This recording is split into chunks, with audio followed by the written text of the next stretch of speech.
Sa Jersey Shore, isang Miyerkules ng hapon, may isang lalaking nagbibisikleta sa boardwalk. Naka-casual na damit. Walang entourage, walang security, walang kahit sinong kasama. Itinali niya ang kanyang bike sa railing at tahimik na tumingin sa tubig.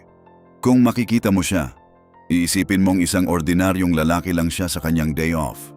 Pero ang lalaking iyon ay si Jalen Brunson, starting point guard ng New York Knicks.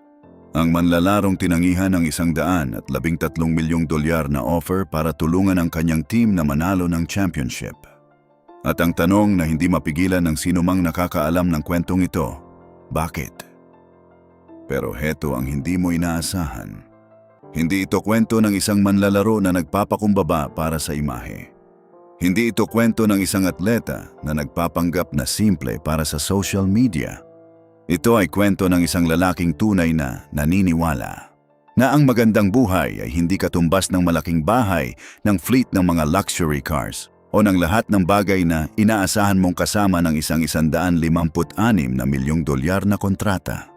At ang dahilan kung bakit naniniwala siya doon ay nagsimula sa isang linya na paulit-ulit na nakita niya sa kanyang salamin noong bata pa siya. Isang linya na isinulat ng kanyang mga magulang na nagbago ng lahat. Para maintindihan natin kung bakit namumuhay si Jalen Brunson sa ganitong paraan, kailangan muna nating puntahan ang Lincolnshire, Illinois. Doon lumaki si Jalen, sa isang pamilyang ang pundasyon ay hindi kayamanan o koneksyon, kundi isang simpleng prinsipyo na paulit-ulit na itinuturo ng kanyang mga magulang. Ang kanyang ama ay si Rick Brunson, isang dating NBA player, backup guard ng New York Knicks noong 1999 NBA Finals.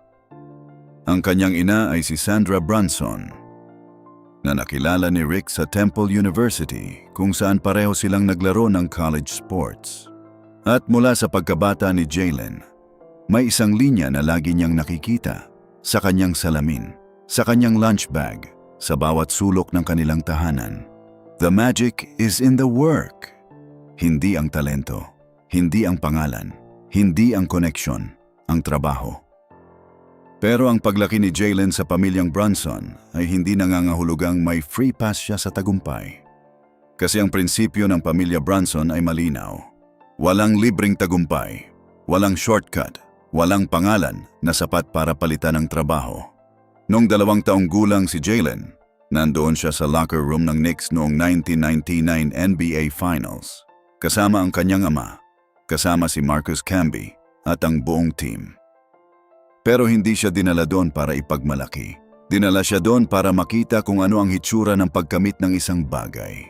At ang Knicks ay natalo sa finals na iyon, sa Spurs sa 5 laro. Ang unang leksyon ni Jalen tungkol sa basketball ay hindi tagumpay. Ito ay ang hitsura ng pagkatalo at ang pagpili na bumalik at magtrabaho muli. Kaya naman, nang lumaki si Jalen at pumasok sa Stevenson High School sa Lincolnshire, dala-dala niya ang lahat ng iyon. Nag-excel siya sa basketball.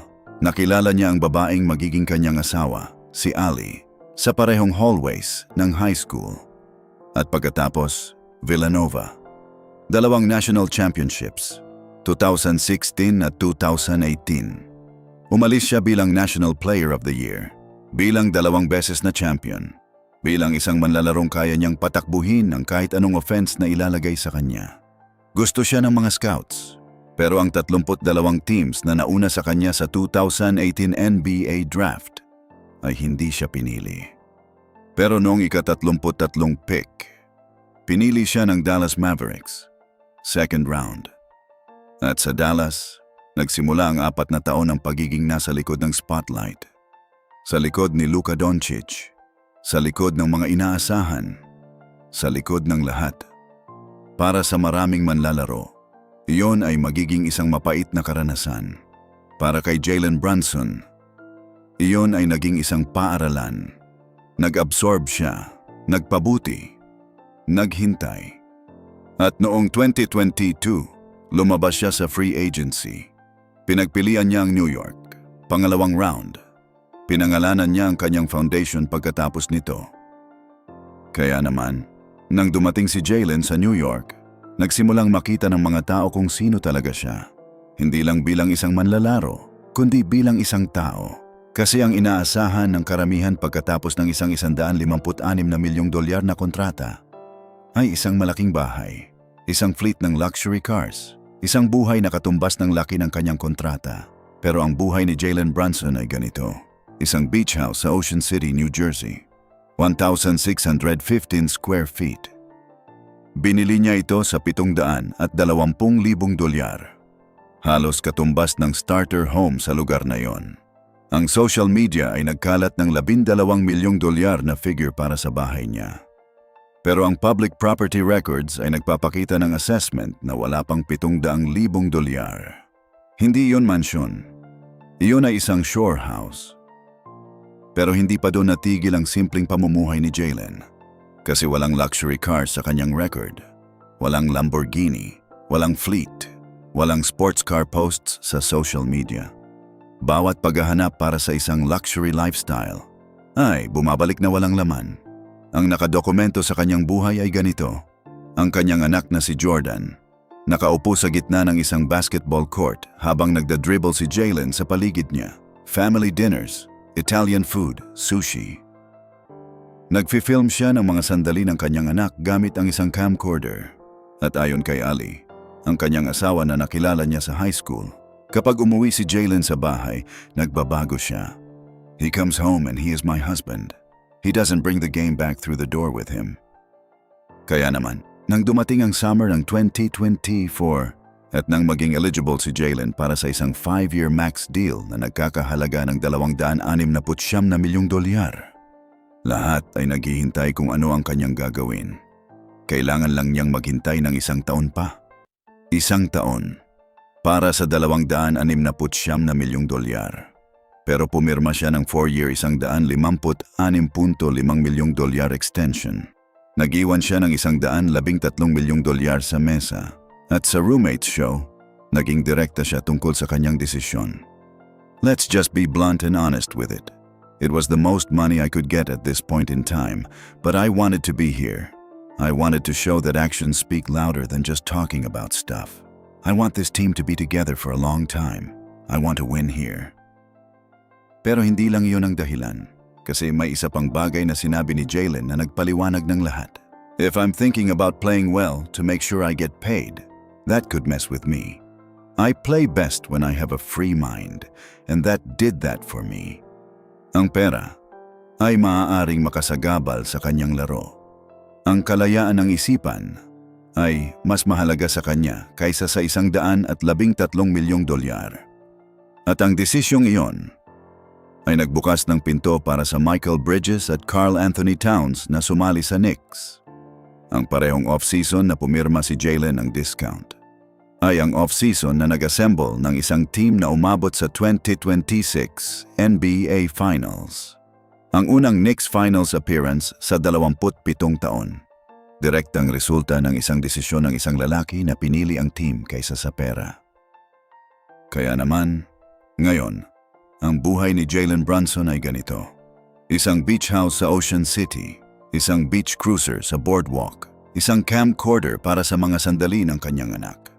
Mga endorsements na katulad ng kung sino siya, Nike, American Express, Body Armor, DoorDash, Dunkin, Faherty Brand, at Dollar Shave Club. Hindi aspirational luxury, mga bagay na kapaki-pakinabang sa pang-araw-araw na buhay. Ang roommates show kasama si Josh Hart, na itinayo sa loob ng Villanova dorm kung saan nagsimula ang kanilang pagkakaibigan, ay isang tunay na media business na itinayo ng 2 taong tunay na magkaibigan. At ang Second Round Foundation, na co-founded niya kasama ang kanyang ina na si Sandra, ay nagbibigay ng libreng masustansyang pagkain sa mga estudyante sa Bronx. $328,000 na committed sa Dream Charter High School. Halos 400 estudyante at pamilya ang naabot ng Patriot Wellness Initiative sa Stevenson High School. Ang pangalan ng foundation, Second Round, ay ang sandali ng kanyang buhay na pinakanasaktan siya. Ginawa niyang unang pagkakataon ng iba. Kaya naman, ang sagot sa tanong na bakit namumuhay si Jalen Brunson parang ordinaryong tao ay simple. Dahil para sa kanya, iyon ang magandang buhay. Hindi siya nagpapakumbaba para sa imahe. Hindi siya nagpapanggap para sa social media. Hindi siya gumagawa ng isang calculated na brand strategy. Siya ay isang lalaking lumaki sa isang tahanan kung saan ang magic ay nasa trabaho. Hindi sa talento, hindi sa pangalan, hindi sa pera. At ang lahat ng nakamit niya, ang 2 national championships, ang PBA Finals MVP, ang pagdadala ng Knicks sa finals para sa unang beses sa 27 taon, ay resulta ng paniniwala sa prinsipyong iyon. Pero ang mas malalim na tanong ay hindi kung bakit siya namumuhay ng simple. Ang tunay na tanong ay, sa isang mundo kung saan ang tagumpay ay madalas na sinusukat sa laki ng bahay, sa fleet ng mga sasakyan at sa laki ng kontrata, ano ang sinasabi ng buhay ni Jalen Brunson sa lahat natin tungkol sa kung ano talaga ang magandang buhay? Ang buhay ni Jalen Brunson ay nagpapaalala sa atin ng isang bagay na madalas nating nakalilimutan. Ang tagumpay ay hindi ang dami ng pera sa iyong bulsa. Ang tagumpay ay ang malinaw na alam mo kung ano ang mahalaga sa iyo. At ang lakas ng loob na piliin iyon kahit ang buong mundo ay nagsasabi ng iba. Si Jalen ay nag-iwan ng $113 milyong sa mesa. Hindi dahil hindi niya kailangan ng pera, kundi dahil alam niya kung ano ang mas mahalaga sa kanya. Ang team, ang laro, ang kalayaan ng isipan, ang mga tao sa paligid niya. At iyon ay isang leksyon na hindi lang para sa mga basketball players. Iyon ay para sa lahat ng tao na nagtatanong kung kailan sapat ang sapat.